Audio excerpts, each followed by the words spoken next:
So a quick bit of introduction. This will be it for that slide. There's nothing else. It's blank.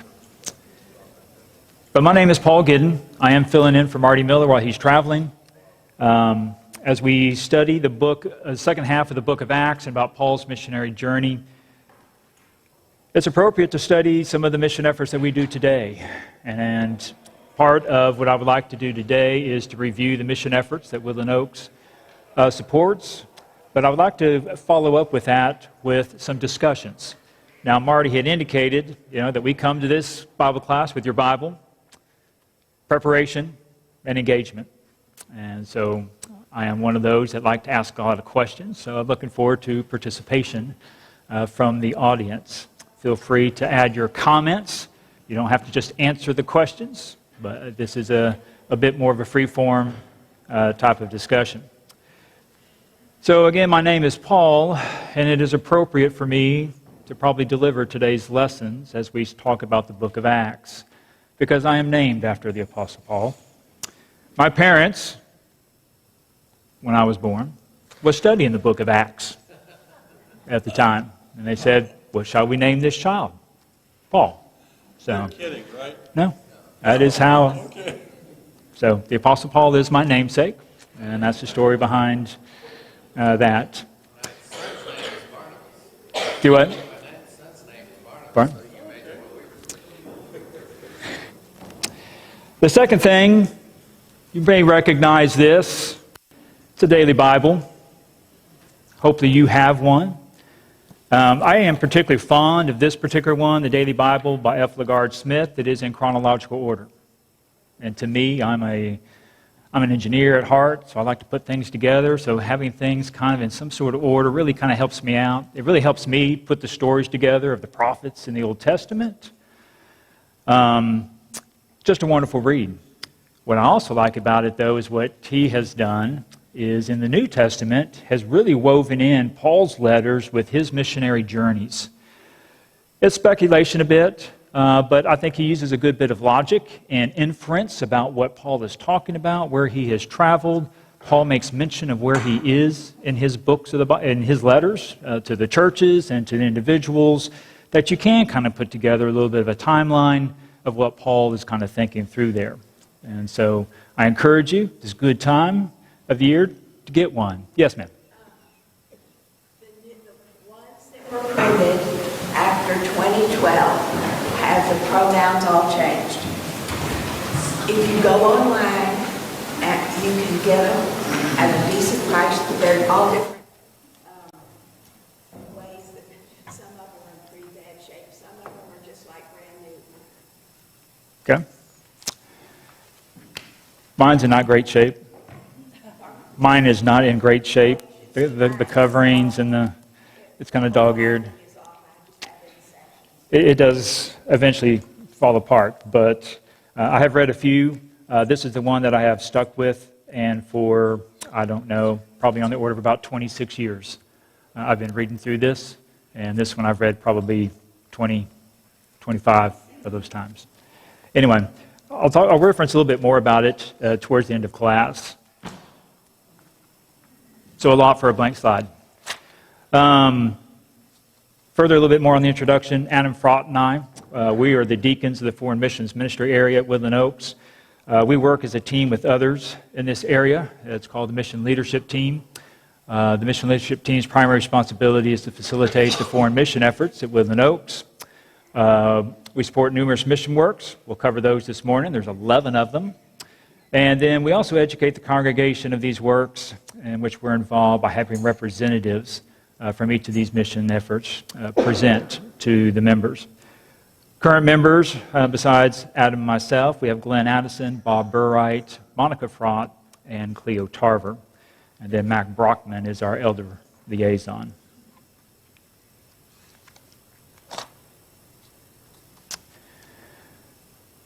We have mission efforts, and I'll go through these with a little bit more detail. First one there is Bear Valley Extension Schools. We have schools of preaching in Zimbabwe and Zambia. We work with Keith Kasarjan and Donnie Estep. Donnie is our liaison as well. He's the one that will travel to Africa to visit the works. He teaches at the schools. Keith teaches at the schools as well. We do partner up with India Missions. Robert Hall is our contact there. We'll be looking to having Robert Hall be a guest speaker this year. Looking forward to that. And then we support the VBS with the South Sudan Missions in the effort that Tyrone and his team lead and the number of kids that they reach through their VBS program. And then in West Africa, a French-speaking country, we have the French African Christian Education, or FACE. Dr. Richard England is our point of contact. He was here this past year, earlier this year, at the end of March. Some work in Honduras with the Biblical Institute of Central America. Jim Canfield is our contact there. He had visited us this past summer. Eastern European Missions, you're probably very, very familiar with. Darrell Willis. Texas International Bible Institute, program that's here in our own backyard, here in Houston. Steve Austin and Kevin Montgomery are the directors of that work.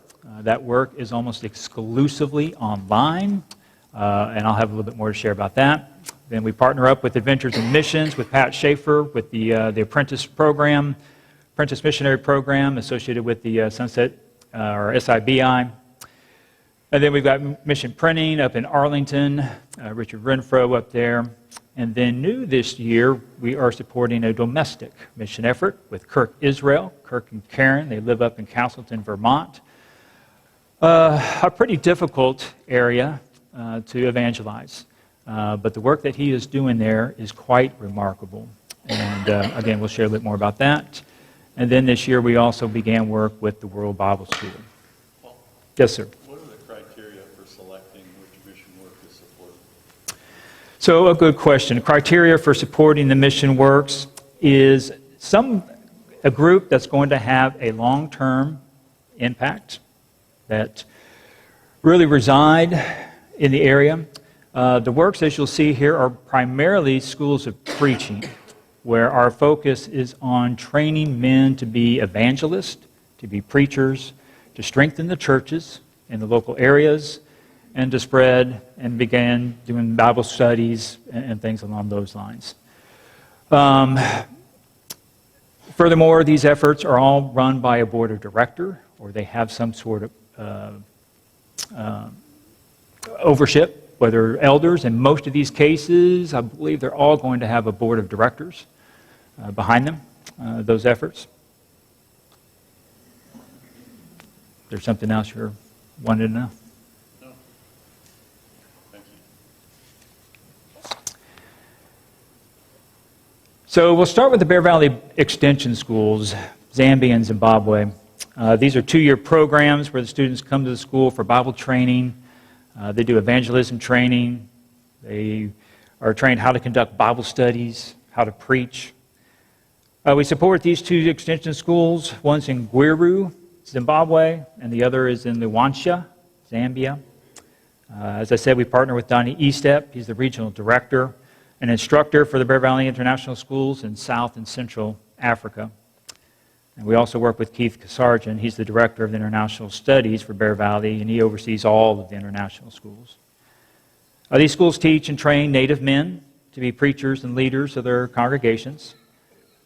These pictures are the graduating classes this past October. In Zimbabwe, the picture there on the left, there were about 20 graduates.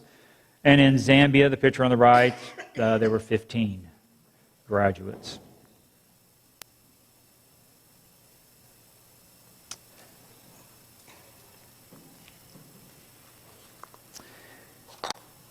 India Missions.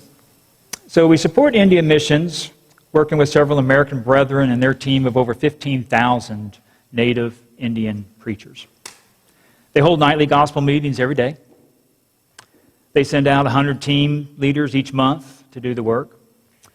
And one aspect of their mission model is these gospel meetings, where they will usually baptize a couple of people at the conclusion of each of those meetings. The team continuously conducts preacher classes for both the brethren and denominational preachers. Attendance at these events are extraordinary. One of the most effective ways in India to reach more is converting a denominational preacher. And converting a denominational preacher, generally the congregation will follow. India is a very religious country. You can tell by just the number of gods. If you've ever been to India, know a little bit about their culture, they have a god for everything. So they're looking. They're looking for truth. They're looking for explanation, right? They're trying to define, what the world's about. So it's a very religious people. And so it's a people that's looking, for hope and for truth. They're the most populous country in the world, with well over 1.2 billion people. And so when we reflect on some of the numbers, where we're baptizing thousands of Indians, it's not even a scratch to the number of people that are in India. The work in India missions, they support preacher training schools, they do the gospel meetings, they help the widows, they help orphans. A tremendous work. South Sudan Mission, the VBS, that the team here conducts in July, along with several other congregations. Due to the instability in South Sudan, the effort is a 2-year school of preaching in the neighboring Ethiopia, teaching the Sudanese refugees. And then they send them into Sudan to start churches and meet with the congregations and help the brethren. Our congregation sends resources and especially teachers to conduct a VBS every summer. The number of kids being reached grows exponentially every year. This past year, the American teachers taught over 2,500 kids in the month of July. The native teachers take over in the month of August, and they taught an additional 1,600 kids. So over 4,000 children received the message about Jesus. It's also a great way to reach the parents with the gospel message. The kids come home excited from the VBS. The parents ask questions, and there's teachers in the refugee camps asking about it, and so numerous Bible studies result as a part of reaching out to their children.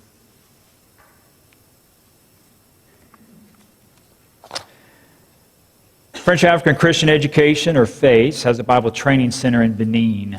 It's located in West Africa, where the primary dialect is French. You see the map of Africa there on the left, kind of hard to see, but the darker shaded country is the country of Benin, located in the midst of that there along the coast.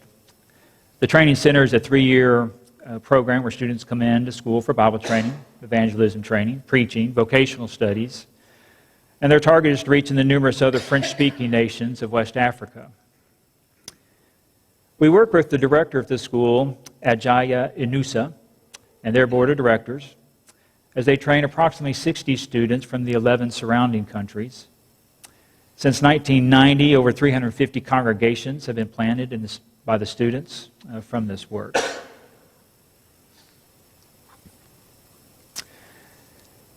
Picture there in the center is the most recent graduating class. Another picture of the graduating students is there on the right as they're receiving their booklets and their books as a graduation gift as they head back to preach in their congregations. Biblical Institute of Central America, or BICAS, located out of Honduras. Their mission is to equip men and women in Central America to take the gospel to the lost of the world and encourage the local church through a 2-year training program. They are taught the Bible, along with personal evangelism in the setting of home churches. They train native men to be evangelists and disciples, who likewise will develop other disciples. Their 26th class of students started earlier this year with 25 students.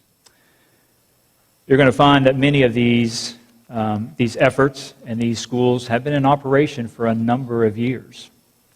The newest ones were the first ones that I mentioned in Africa with the Bear Valley Extension Schools. Those have been in operation for just over about 5 years now.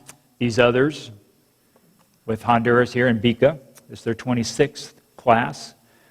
We've talked about some of the others, French African, They've been in there since 1990, so there's, 34 years of work. So a lot of these efforts are a long-term presence of where they are. Eastern European Mission.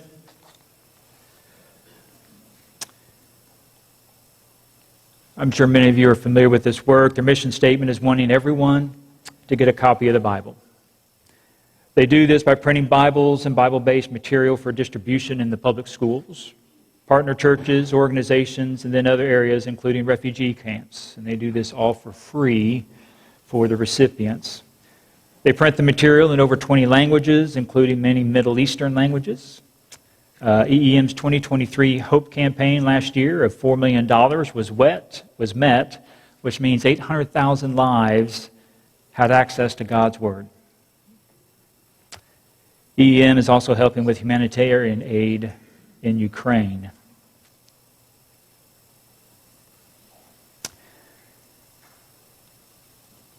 Over half of the Ukrainian schools have a Bible in their curriculum and in their classes as a result of EEM. EEM does other things with other schools in other countries like Romania, the work down in Greece, but they're making an impact. And they've got a good relationship with education directors of these countries that they work with, realizing the benefit and the value, not only about teaching the Word of God, but what Christianity and the type of lifestyle that brings and raising up their children along those same lines. I mentioned Texas International Bible Institute, located here out of Houston. Steve Austin and Kevin Montgomery are the directors of the school. It's overseen by a board of directors, of which I am a member, along with Alan Mashburn, who's a member here as well. So two of us are on the board of directors of this. As part of the 2-year program, their mission is to make disciples who will make other disciples, planting and nurturing churches that are biblical, evangelistic, mature, and relevant. TIBI celebrated their 20th anniversary in 2023. Their latest incoming undergraduate class that started in August had 117 students, all live via Zoom classes. They have over 30 active master students, with 5 students graduating back in December with a Master's of Practical Theology degree. And then the work in Cuba is also exploding through grassroots efforts among the brethren in that country. As you can kind of see by this screenshot, the school has robust video conferencing abilities with almost 1,500 students taking courses. Some of them are full-time, some of them are part-time. This picture here was a screenshot taken from their 21st graduating class this past July. They had 28 students from 11 countries, all of it conducted via Zoom. A very powerful, efficient way for reaching a number of countries. Primarily, the focus is on Hispanic. So the courses are in Spanish. The type of courses, they are degree equivalent. They are accredited. It's a remarkable work. The men and women that attend and take these classes are very dedicated. As you can see, they spend a lot of time, in Zoom. They have a lot of homework that they then need to be working on during the evenings, over the weekends, a lot of practicums, a lot of good work that comes out of this. The fact that everything is online, all of their courses are available for anybody to take at any time, and they're free. Are they all in Spanish? They are, yes. I have to learn Spanish. Even though it's in Spanish, though, they will take incredible classes with Hebrew. They will do a lot of apologetics, and there's a lot of things out there. Some of the courses, they've been doing this for well over 20 years. Some of the classes are being revamped and being re-recorded. Wonderful teachers that have been with TIBI nearly since the beginning. So many of the teachers are 15 and 20 years with the efforts. And so they are very well established and a really wonderful program. Yes? I want to explain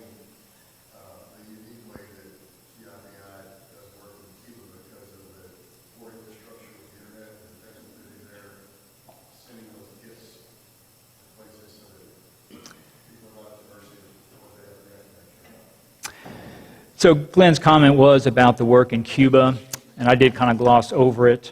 There are several thousand Christians in Cuba as a result directly of the work with TIBI.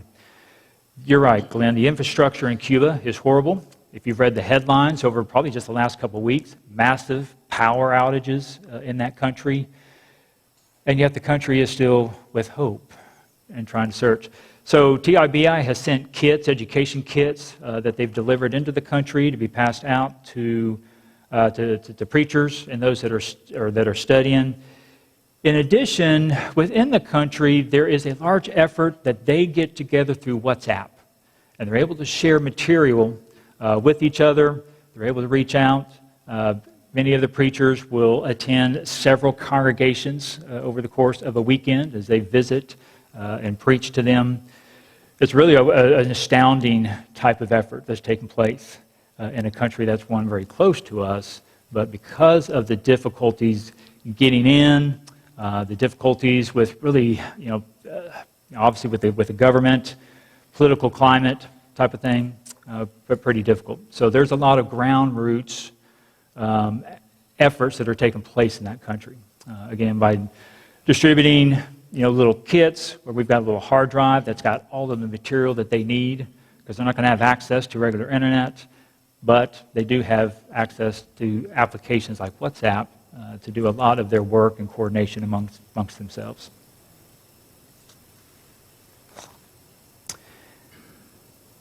We support the AIM program, Adventures in Missions, located in Lubbock and affiliated with the Sunset School of Preaching. AIM is an apprentice training program with 6 months of intense Bible training, followed by an 18-month placement in the field. It could be international or it could be domestic, where they will be working with established mission efforts. We have hosted an AIM team for their Challenge Week every year since 2002. And we expect to host the 24th team at Woodland Oaks this coming January. This particular program is generally targeted to more of the young adults, recent graduates. For those that are interested in whether a missionary may be the right fit for them. 6 months of intense training is almost about 40 hours worth of Bible study in 6 months. It's pretty intense. And they do more than just Bible study. They learn how to conduct Bible studies, how to engage and approach people with the gospel message. Established efforts will then come and present their material to the school, to the class. The class just started this past August, so they are wrapping up really the first semester. Various efforts around the world and as well as domestically have presented. And what they will do then is the students will kind of vote. Which of those mission efforts seems right to them? And so they'll rank these efforts 1, 2, and 3. They'll rank who they would like to serve with. And so AIM will pair, or not even pair, but they will group these students into 3 and 4 member teams before they will send them out. These teams, since they've not known each other except for 6 months of intense Bible training, have to learn very quickly how to operate as a group and as a team. And so one of those things is an AIM Challenge Week, where the team is sent out to host congregations to further strengthen their relationship and strengthen their bonds before they are sent out to the field. And that is what the AIM Challenge Week is about, and that's where Woodland Oaks helps them formulate some of that bond, how to work together, put them in somewhat kind of stressful, and make sure that they are able to, to work together, to communicate. And so when they are with us for a week, we generally will task them with various service type of projects. Some of it will be with the congregation, interacting with different age groups, helping out with kids or Bible studies, working with our youth. Some of it will be a bit more abroad. They'll go down and work at Impact. And they'll be working in some strange situations where they will have to interact with maybe some of the less fortunate, the homeless, and seeing how they then interact. And then we will send them back to AIM, a little more prepared. We don't have a week with them. And then from that, AIM continues to then work and develop, team building skills for them. Paul, how did you say that, what did you say about how they choose the field of work where they're going? So the students at AIM, The mission efforts from various areas around the world, and again domestically as well, will come and present. They have an hour presentation that's presented to the kids. And then the kids, as they've listened to all of those efforts, they decide, hey, where do I want to go? What seems to be the best fit? Do I want to go international? Do I want to go to a particular country? Do I want to go down to Mexico? There's places in Africa. There's places in Europe, Ireland. There's places here in the United States. There's sources up in the Northeast. There's places in Utah. There could be some here in Texas as well. Every field is ripe, for the gospel. And so what the students will do then is they will choose which of those efforts, and they'll rank them on their sheet, 1, 2, and 3. Likewise, then they'll rank their compatriots, their classmates, and figure out, hey, who would be a good fit to go with us? And so they don't send one person individually. They will send a group. Could be as minimal of 2. Generally, it's between 3 to 5 is the team size.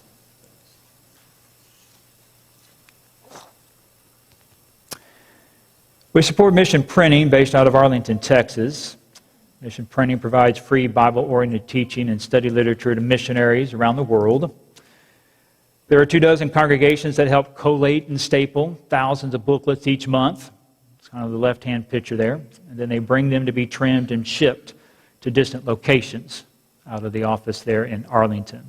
And that's a container behind the picture there on the right. Mission Printing also collects gently used Bibles and songbooks and commentaries, and will send them to mission efforts around the world. As you probably know, shipping costs have increased over the years, and shipping containers are the most affordable means of transporting this type of heavy material across the oceans. They have shipped 5 of these large shipping containers each of the last couple of years.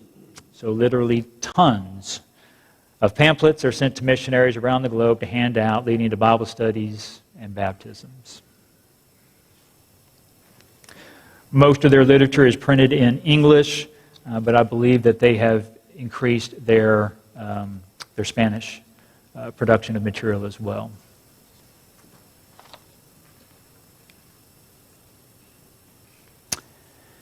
So while our ministry's focus and stated name is the support of more foreign missions, the mission leadership team believes that Woodland Oaks congregation would benefit from the additional opportunities that supporting of a domestic mission effort would bring. So our plan is to start small with this type of support and then see what other opportunities will come about.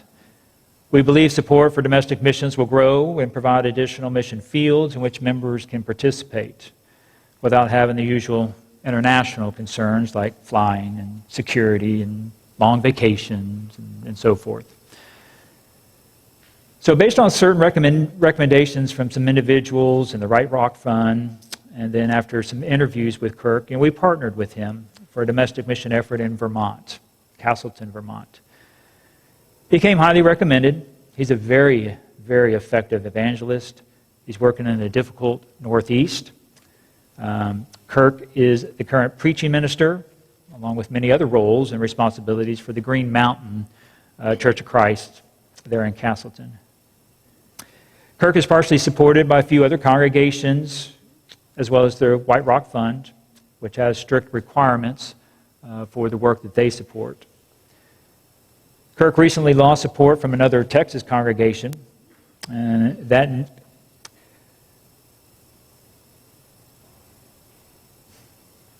so he lost support from another Texas congregation. As a result, that led to our consideration of this work. It came to our attention. We believe there's a strong need for domestic missions, and that Kirk is an excellent person to partner with.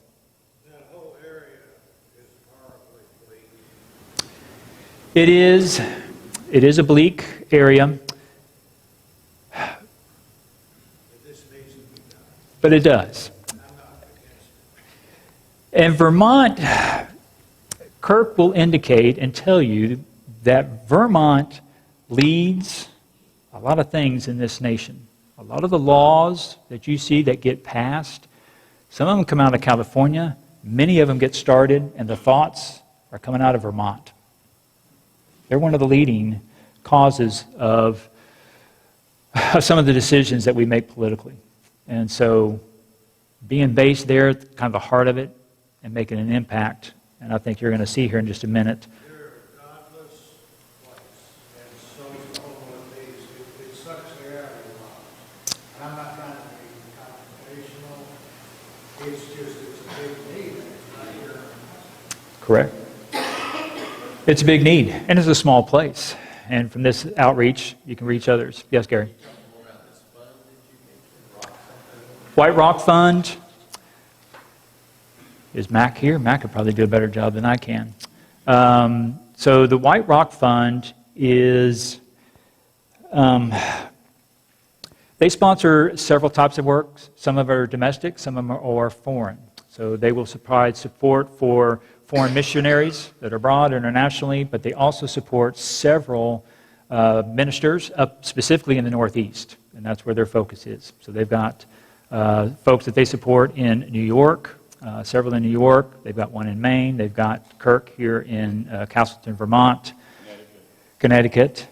There is some literature that can be found in the little kiosk in the foyer of our other building that has the White Rock, and a little bit more about what they do and what they believe. Mac Brockman is on the board of directors with them.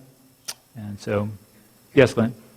Further answer Gary's question, they have an endowment, and depending on how the market does, they give out so much of that each year and then else. So they were established by some generous business person years back, and so that serves as the kind of foundation for their initial gifts, and they try to raise more money. Yep. Kirk's prayer for this year, and we join him with it, is to baptize 100 people. And he's well on his way. I believe he's over 20. So in a very difficult place, he's very effective, and he knows how to reach. One, he is from Vermont, so he is local. His story is a bit unique. He was in the military, stationed in Germany, where he met Karen, his wife. After, frankly, retirement, he decided to attend Sunset and become a preacher, and then return back to Vermont with some support and try to evangelize, his home state. And so it's a remarkable work. With that attitude and willingness to serve, God is going to use him to introduce the truth to others, and it'll change their lives forever. So it's a great work, and we're very happy to be a partner of it. Again, 100 people to baptize. I think that's a wonderful prayer to have. World Bible School, their mission to share Jesus with the world by motivating and equipping a global network of Christians to use interactive Bible studies effectively. We are now actively involved with WBS here at Woodland Oaks. We know some of you are already actively participating. We are looking to bolster the support of that work. We are looking for teachers. We've started the program. We're looking for more helpers. You can make a big difference in the life of just one person. So if you're interested, and it's very easy, especially with the internet, mobile applications, please see Adam or me if you want to sign up as a volunteer. You can use the Light Post app that we have. You can volunteer. We will be and have contacted those that have expressed interest in WBS. So we do have a website. We do have links. And if you would like to be part of this great effort, reaching out, there are who you will get or who approaches and signs up for World Bible School is amazing. It is so diverse. Sure, it's international. You may be familiar about for those looking for a Bible study. It is imprinted. It's in many multiple pamphlets, various types of papers. It's being advertised. Mission Printing has World Bible School materials as part of their stuff. So a lot of mission efforts, a lot of missionaries across the globe will use WBS material for their Bible studies. So the word gets out. And just because you're in Africa and you may not have, a computer, they will have a phone. And they will be able to then make the request. There are requests coming in locally in this surrounding area. Within a 25-mile radius, we probably see one person a week asking for a Bible study through WBS. And our helpers are reaching out, making contact, being a teacher, being just an encourager. to help. World Bible School has a tremendous, application, a protocol to follow, very easy of, grading their answers as they respond to certain questions.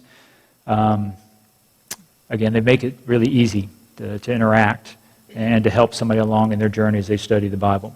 So again, if you're interested in that, we are looking for additional helpers. I did not believe that I could talk that long. All right, first bell hasn't sounded, but I have to move pretty quickly. I apologize. I did want to cover a few things. Marty Miller had indicated that, he's going to take some context and, content as we study the book of Acts between, chapters 13 through the end. We talked a little bit about culture and whether culture was different between when Paul was visiting the churches versus the culture that we see today. And so, Marty's going to show a lot of pictures of Greece and Turkey and the Mediterranean. But the pictures I wanted to show you with the pictures of what we see today. So a few questions. As we get started studying the book of Acts, Acts 13 through 15, the first missionary journey of Paul and Barnabas. There again, I answered the question. So who was called to be sent? Who were the first ones called? You can say it. Paul and Barnabas. Missionaries are stirred by the Holy Spirit for a particular work and sharing the gospel of Christ. That is true today. No difference. Kind of goes with who sent Paul and Barnabas. Okay. Antioch Church sent them with their blessing, and the Holy Spirit sent them. Each mission effort has a church eldership or board of directors to hold the workers accountable for the work that they do.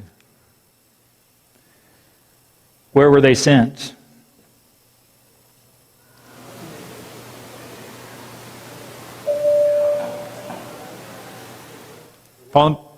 So around all the countries around the Mediterranean, visited numerous places. Each mission effort has an established area in which they live and work.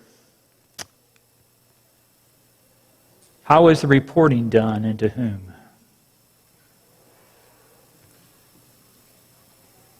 Did Paul report back his trip? Okay. He reported back to the church at Antioch. He reported his work to the apostles in Jerusalem. Each mission effort submits a monthly report regarding their activities. In addition, we arrange their visit to Woodland Oaks every couple of years so that we can hear from them. Same type of model. And then what work did Paul and Barnabas do?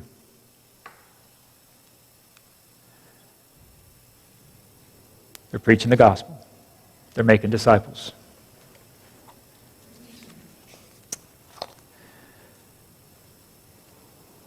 To help put a little bit of light or face on some of these things, right? The obstacles that Paul and Barnabas faced, they faced false teaching, right? Gnosticism, legalism, having to follow the law. Our missionaries see the same thing. One-cuppers, denominationalism, legalism. Paul encountered riots, persecution. Happens today. We have gang opposition, rejection by family, anti-Christian governments. There's a lot to go into this on riots and persecution.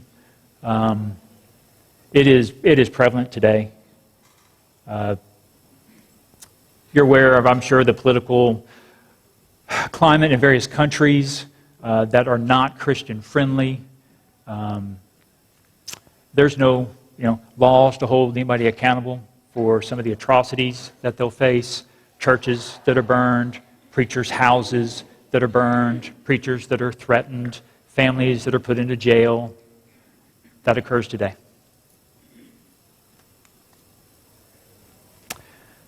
Transportation and natural difficulties. Same thing today. However, I don't know of any shipwrecks. But transportation is long, it's dangerous, it's arduous. monsoons, droughts, typhoons.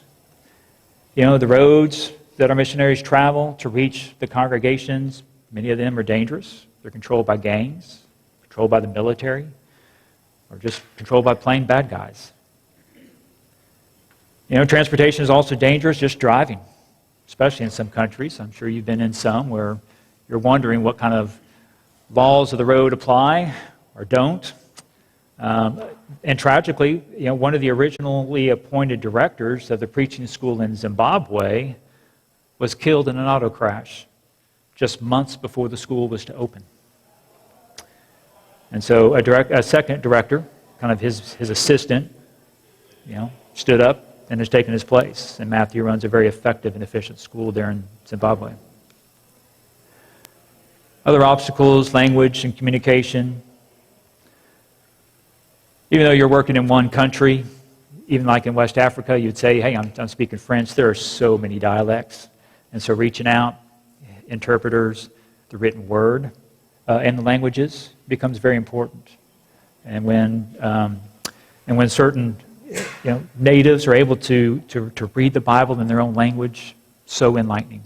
And so that's why there is a good amount of efforts between World Bible School printing Bibles, EEM printing Bibles in various languages. It is really important. Some final thoughts. What did you see in the pictures for each of these efforts? What's that? Happy people. Why are they happy? Okay. Saw a lot of faces, locals, less fortunate, especially materially. Happy people. They're people looking for hope. Who was Paul and Barnabas teaching on the road? Same thing, right? Those that were less fortunate, those that were looking for hope. One of the reasons I mentioned, the daily Bible and the chronological, aspect is one of Paul's last letters was his second letter to Timothy. And if you've been reading your Bible, whether chronologically, I'm sure by now you're probably in 2 Timothy or very, very, very close. And so it's a wonderful book to see Paul's really it's his last letter, is what it appears to be. He knows his end is coming, and he's doing a very quick recap to his protege, his son, effectively, in Timothy. And so, the book of 2 Timothy is a great, book for a quick recap of what was important to Paul. Because this is the last things that he would say. And so one of the things we kind of referenced a little bit about here, right, the purpose of what missions is about, right, the things which you have heard from me among many witnesses, commit the same to faithful people who will be able to teach others also. And so it's what Paul did, and that's what we're looking to do. Finding faithful people, take the message, and that they can teach others as well. More information, I always encourage anybody. You can visit our website, all the links that we support. Sign up for their reports. The reports, even though there's a lot of negativity, there's a lot of trials, a lot of persecutions that have taken place, but there is so much heartwarming stories about the works that are going on, people that are obeying the gospel, people that are happy, people that have hope. And so, leave you that message this morning. We have a great hope this morning. So appreciate your time. Thanks for the discussion. I went a little bit long.